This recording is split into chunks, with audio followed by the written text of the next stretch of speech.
Hey everybody, happy 420, Joel here. I thought I would take an opportunity today to make a video sharing with y'all my favorite movies to watch on 420, or really any day if you're partaking. Most of these movies are going to be from the 90s. There's a TV show in there too.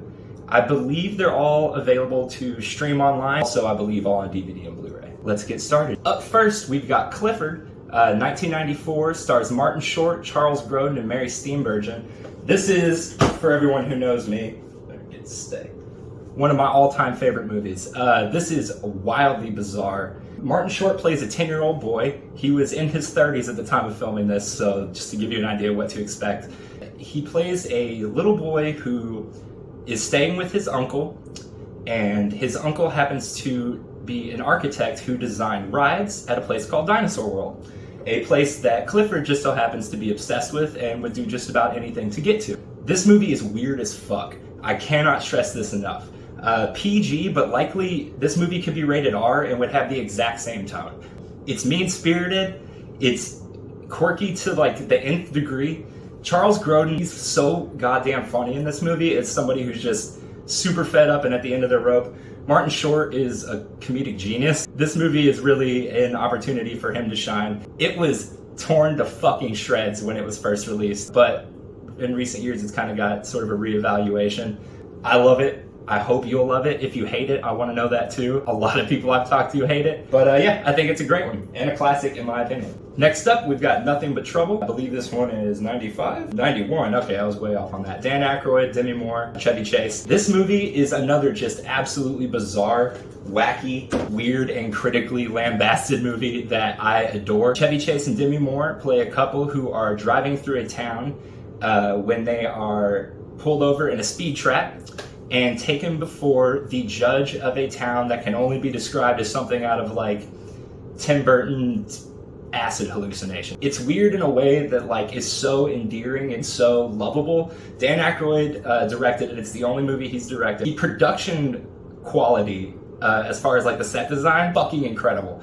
They literally built an entire town. The architecture is it's bones and cars and strange amalgamations of different like household objects like washers and dryers and shit. If you just Google Nothing But Trouble town, I'm sure there will be a ton of pictures of it on Google. It's wildly fun and wildly imaginative and really funny. Such a unique, one-of-a-kind movie that it's hard to fault it for the flaws that it does have, and I'm sure it has some. I overlook them because it's extremely nostalgic for me. But if you haven't seen it, I cannot suggest it enough. Super funny, super weird, mind-bending in the best sense of the word for 420. All right, next up, we have Saved by the Bell. Now, I know this isn't a movie, and I know it's like 40 years old at this point, but have you ever watched this on weed? This show is bonkers. Zach, terrible person. I'm sure most of you have seen the Zach Morris's Trash Show on YouTube. Rewatch the show with that in mind, and it's so weird. He's an awful fucking person, but just moving beyond that, the plots of almost every episode, they're so stupid.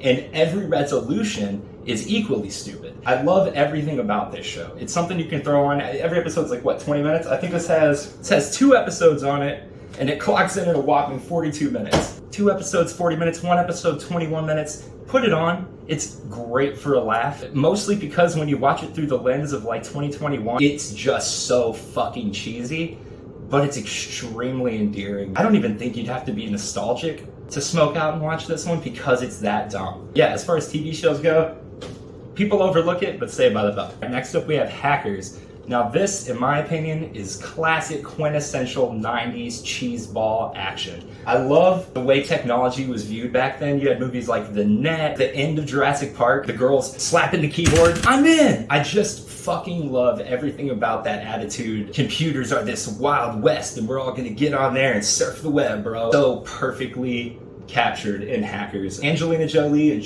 what's his name? Johnny Lee Hooker? Johnny Lee Miller. Matt Lillard. This movie is so dumb, but it works so well. And for some reason, especially now when the 90s aesthetic is sort of taken off again, this movie really holds up aesthetically at least. The script is terrible. The acting is like, borderline. The music is great. That's the thing with most of these 90s movies. So many 90s movies had insane soundtracks. This is no exception. It is balls to the wall stupidity and flash and excess, especially on 420. It would just be the perfect aesthetic if you wanted to just have that cool 90s vibe going on. I don't know. It's also like great for a laugh because it's that bad. All right, next up we have one of my all-time favorites. This is Last Action Hero, Schwarzenegger. This movie bombed so bad when it came out. It opened the same weekend as Jurassic Park. The marketing, I think, was done completely wrong. It was sort of marketed as a straight-up actioner, but it's not. I'd say it's a comedy first and an actioner second.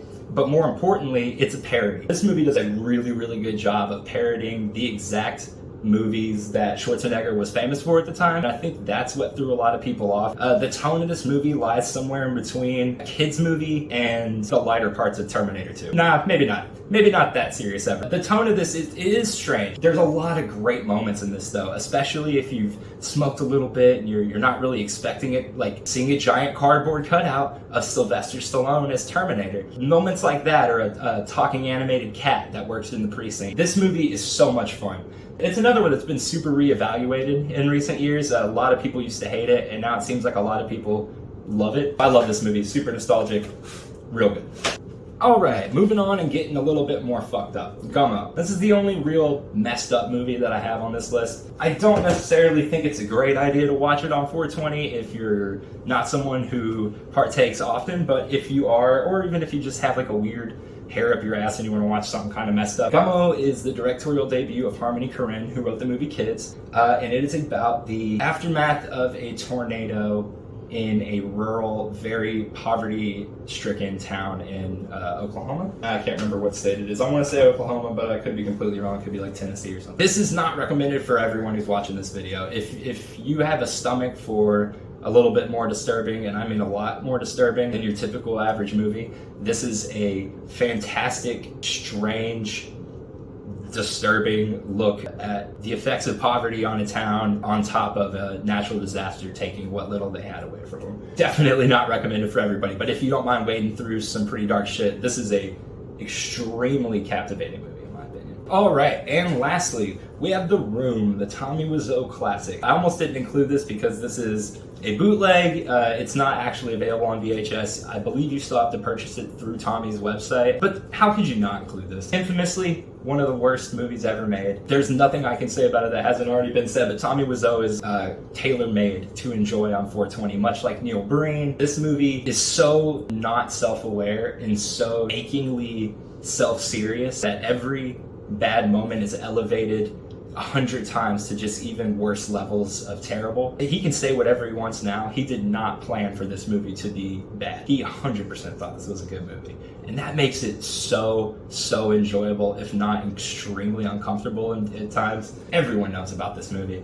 If you've not seen this movie, if you haven't heard about this movie, I implore you to look into it, to watch it, find a way to watch it. It's hysterical. It works best in groups. Find a group of people that hasn't seen it. Find a group of people that has seen it a million times. Throw everybody you know in a room at Christmas and throw it on. And just wait and watch for people's reactions. This movie is a gem. I love it. There's really nothing else to say about it. 10 out of 10. 20 stars. Alright y'all, that just about wraps it up. Those are my 420 movie suggestions. I hope you all have a wonderful day, and I hope that you enjoy these and they make your day just a little bit more magical. We will see you very soon for episode 98 of I Didn't See It But I Believe You.